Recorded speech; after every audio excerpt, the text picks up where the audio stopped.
Assalamualaikum warahmatullahi wabarakatuh. Ila hadratin Nabi Mustafa Muhammad Rasulullah sallallahu alaihi wasallam ashabi wa duriyati wa ibati syai'ilal al-fatihah. A'udzu billahi minasyaitonir rajim. Bismillahirrahmanirrahim. Alhamdulillahirabbil alamin arrahmanir rahim maliki yaumiddin. Iyyaka na'budu wa iyyaka nasta'in. Ihdinas siratal mustaqim. Shiratal ladzina an'amta 'alaihim ghairil maghdubi 'alaihim waladdallin. Amin. Illa hadratus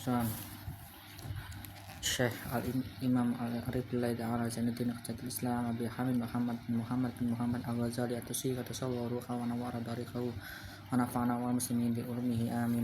Al-Fatihah. A'udzu billahi minasyaitonir rajim. Bismillahirrahmanirrahim. Alhamdulillahirabbil alamin arrahmanir rahim maliki yaumiddin. Iyyaka na'budu wa iyyaka nasta'in. Ihdinas siratal mustaqim. Shiratal ladzina an'amta 'alaihim ghairil maghdubi 'alaihim waladdallin. Amin. Masyayikhin. Al-Fatihah. A'udzu billahi minasyaitonir rajim. Bismillahirrahmanirrahim. Alhamdulillahirabbil alamin arrahmanir rahim maliki yaumiddin. Iyyaka na'budu wa iyyaka nasta'in. Ihdinas siratal mustaqim. Shiratal ladzina an'amta 'alaihim ghairil maghdubi 'alaihim waladdallin. Amin. Al-Fatihah. A'udzu billahi minasyaitonir rajim. Bismillahirrahmanirrahim. Alhamdulillahirabbil alamin arrahmanir rahim maliki yaumiddin. Iyyaka na'budu wa iyyaka nasta'in. Ihdinas siratal mustaqim. Shiratal ladzina an'amta 'alaihim ghairil maghdubi 'alaihim waladdallin. Amin.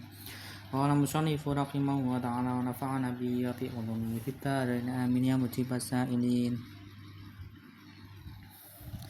Lanjutan yang kemarin yaitu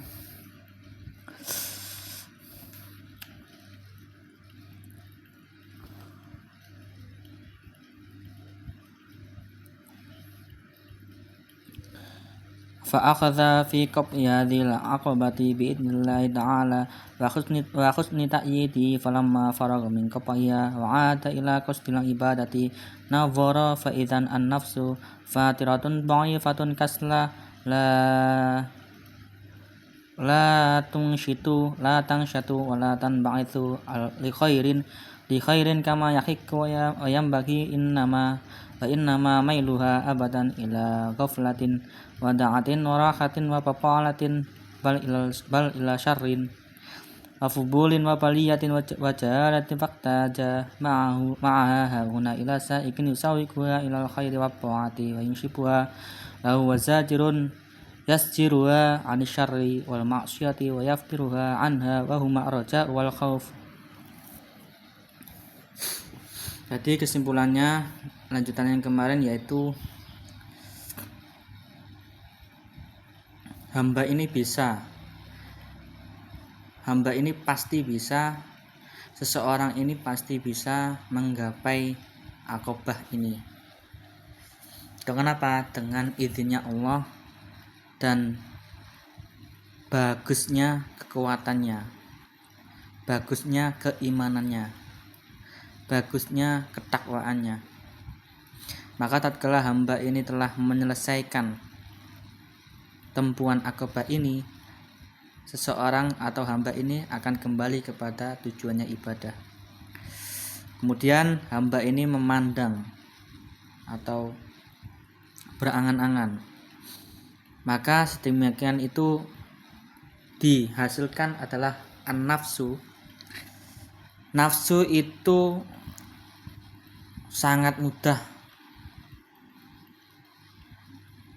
terkupas, sangat mudah lepas dari tali yang lemah, juga bermalas-malasan.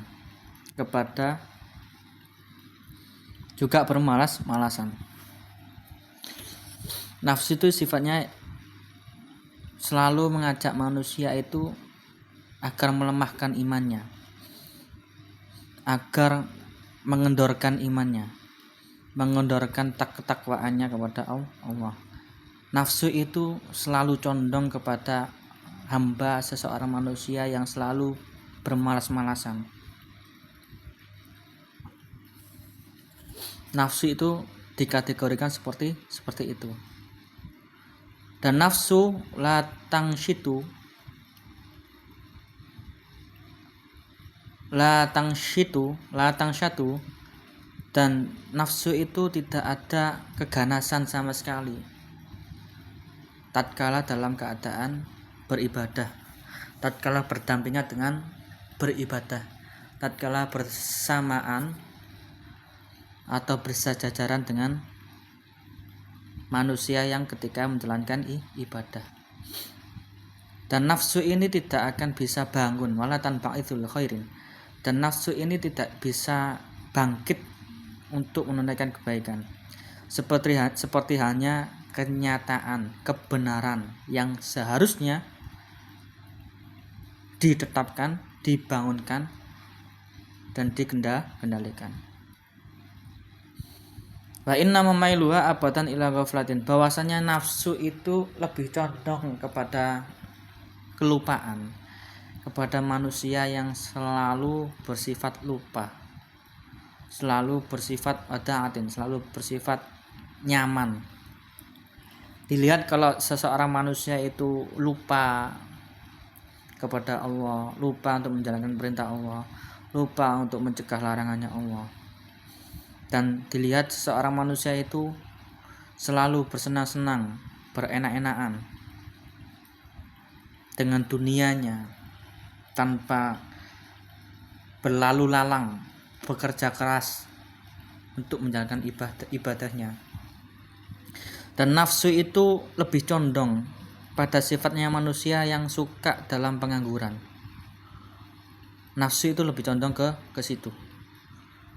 Bahkan bisa lebihnya malah condong ke keburukan dan berlebihan dalam hal apa aja.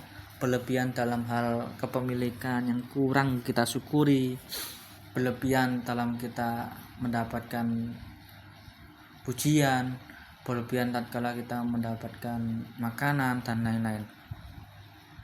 Wa fudulin wa baliyatin wa jahalatin,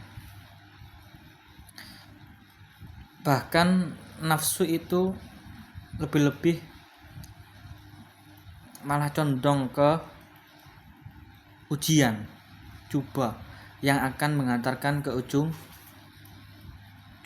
cobaan dan ujian.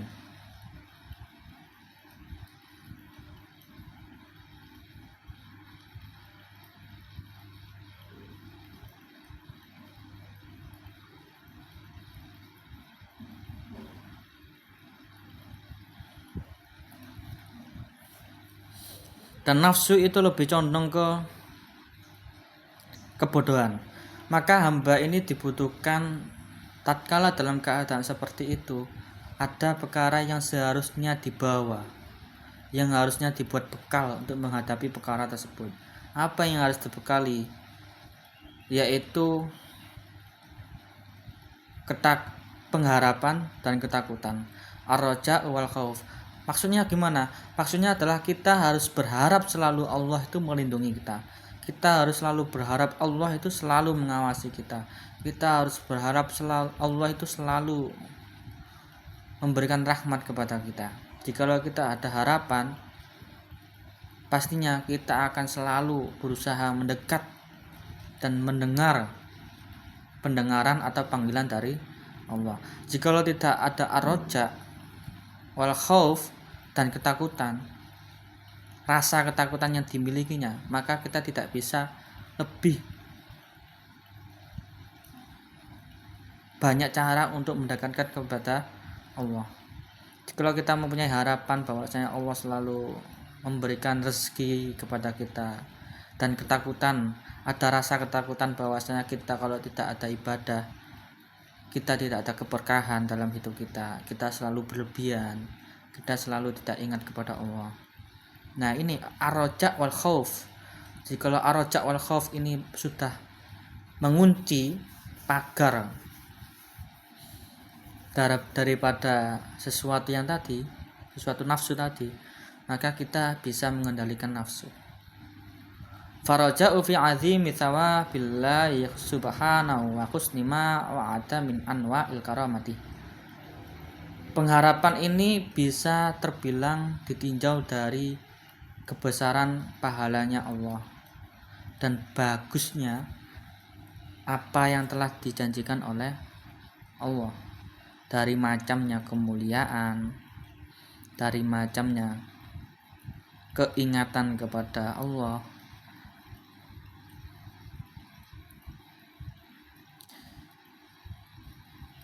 keingatan kepada yang bisa membangunkan nafas dan bisa mendorong saik itu, sesuatu yang membangunkan itu bisa mendorong kepada taat. Pengharapan ini bisa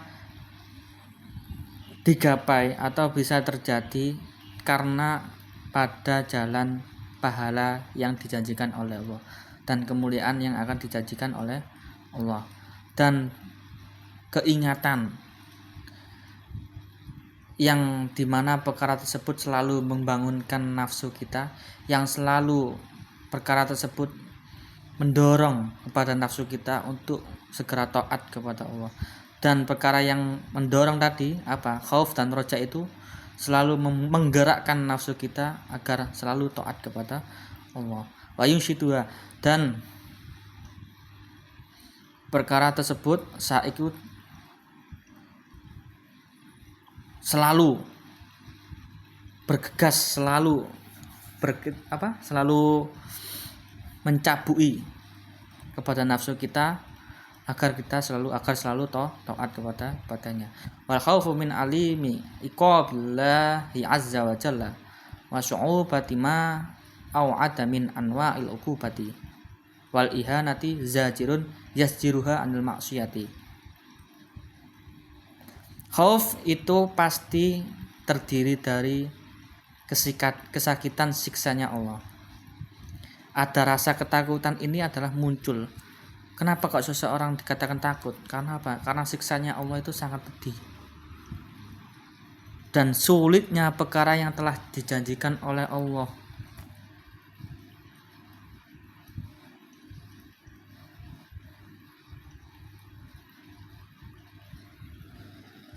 Dan sulitnya perkara yang telah Allah janjikan dari beberapa macamnya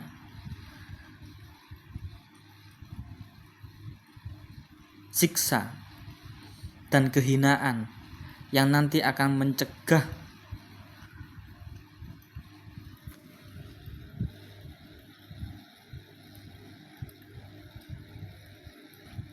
dirujuk iki rek.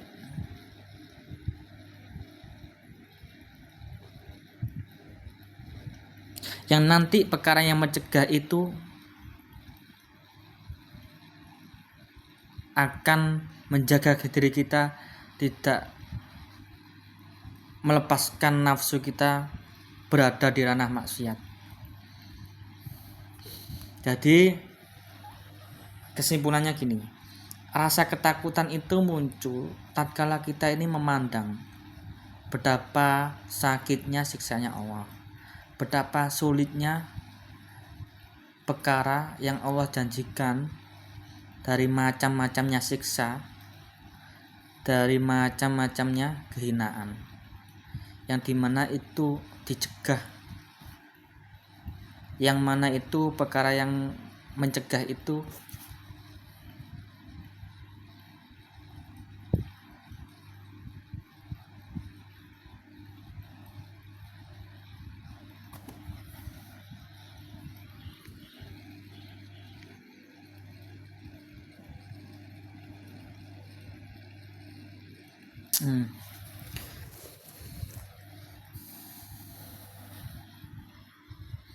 wa syu'ubati ma au'ata min anwa'il uqubati wal ihanati zajirun yaziruha anil ma'siyati wa yajnibuha wa yaftiruha an dzalik.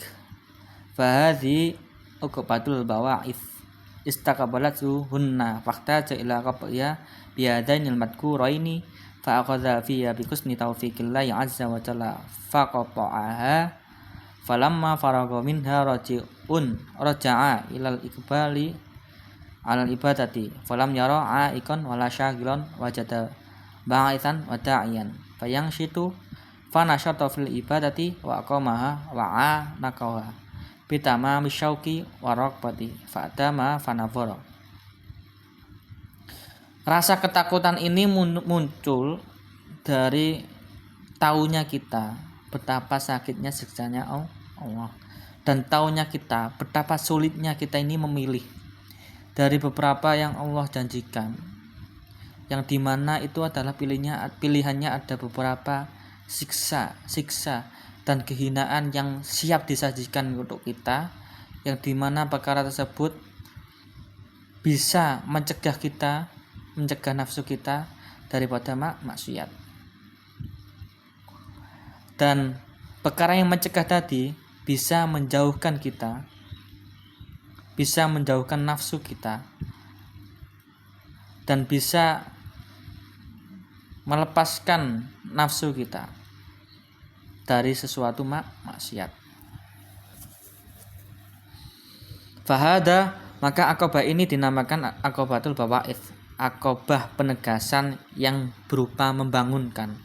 Maka akobah bawa'ith ini ditujukan kepada hamba agar adanya suatu kebutuhan yang harus dimiliki oleh hamba. Hamba itu harus menempuh jalan ini, yang dimana ada ar-raja wal khauf.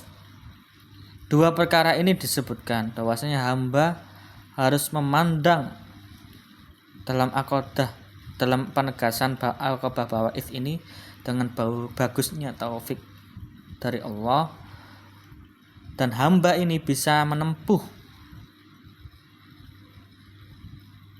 jalannya akobah bawa'ith ini, dan seseorang hamba itu bisa menyelesaikan akobah bawa'ith ini. Kemudian setelah itu hamba tersebut bisa kembali menghadap kepada ibadah. Maka tatkala seseorang tersebut tidak melihat beberapa perkara yang menyegah dan tidak melihat beberapa perkara yang menyibukkan, dan hamba ini malah menemukan beberapa perkara yang membangunkan dan beberapa perkara yang mengajakkan, atau beberapa perkara yang dakwah, yang saling mengajak, saling amal ma'ruf nahi mungkar,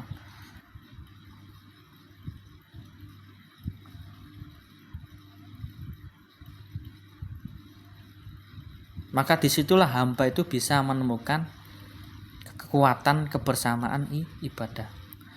Dan hamba tersebut, seseorang itu bisa menegakkan ibadah, dan seseorang tersebut bisa menghasilkan apa tujuan intisari dari ibadah dengan sempurnanya asyauq itu kecintaan.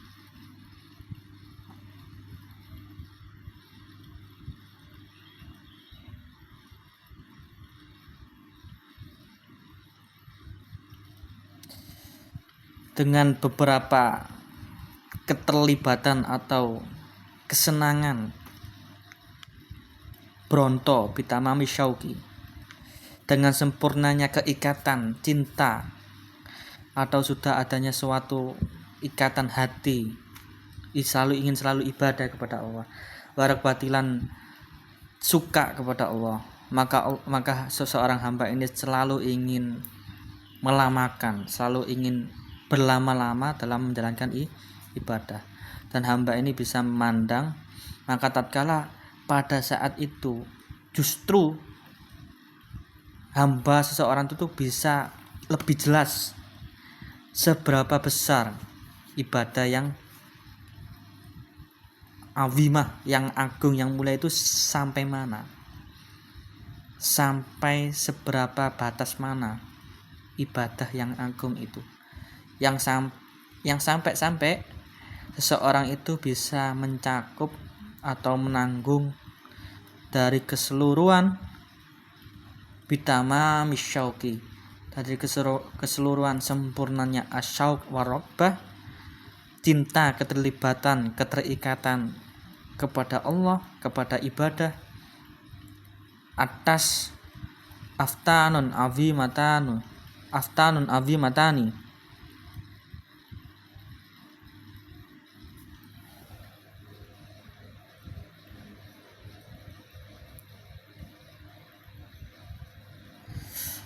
adanya suatu kegagalan atau sesuatu yang tidak pasti, piro-piro pot azimatan ingkang agung karone, beberapa ketidakpastian, beberapa kegagalan, beberapa kecengkungan yang dimana tiada hasilnya, tiada bisa mempermudah mendapatkan ibadah. Apa yang termasuk aftanun azimun ini? Dia adalah arya dan ujub, sombong. Riya dan sombong.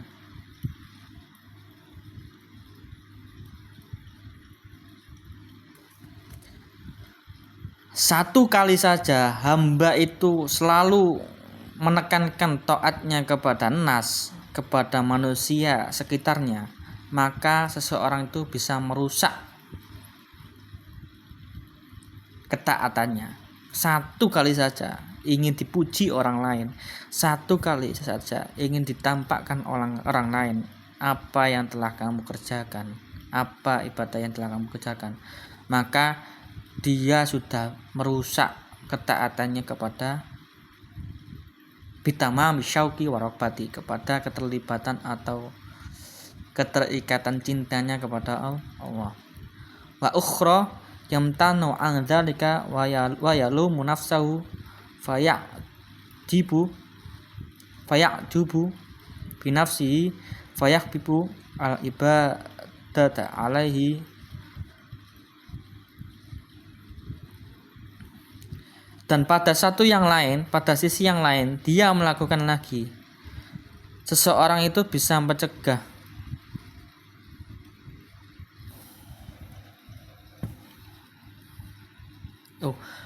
bukannya gitu. Wa ukhra, pada pembahasan yang lain, pada sisi yang lain, seseorang itu bisa mencegah daripada riya, dan seseorang itu bisa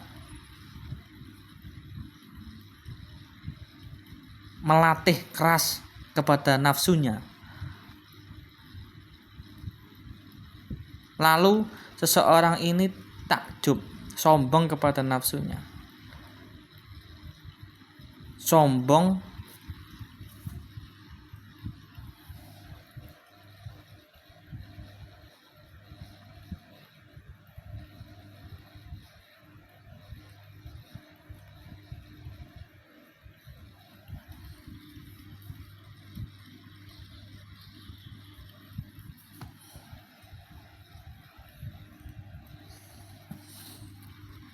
ini. Dalam sisi yang lain, seseorang itu bisa mencegah riya dan bisa melatih keras nafsunya agar tidak bersifat riya. Maka kemudian seseorang ini takjub, ujub, sombong kepada dirinya sendiri tatkala melakukan satu kebaikan. Jika dia sudah sombong, fayahbibu al ibadata, maka gugur. Kesombongan itu akan menggugurkan ibadah. Wa yatalaffuha,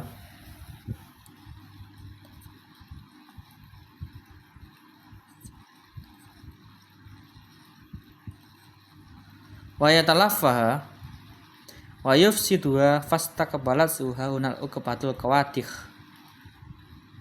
Maka tatkala sombong itu bisa menggugurkan ibadah. Lalu kesombongan itu juga itu bisa merusak kepada ibadah. Wa yufsiduha, dan sama, kesombongan itu bisa merusak kepada ibadah. Maka uqbatul qawadih ini dihadapkan kepada hamba agar bisa menunai, agar bisa mencerai berai suatu dua kegagalan tadi yang selalu membayangi. Apa? Arya dan sombong. Wallahu a'lam bishawab.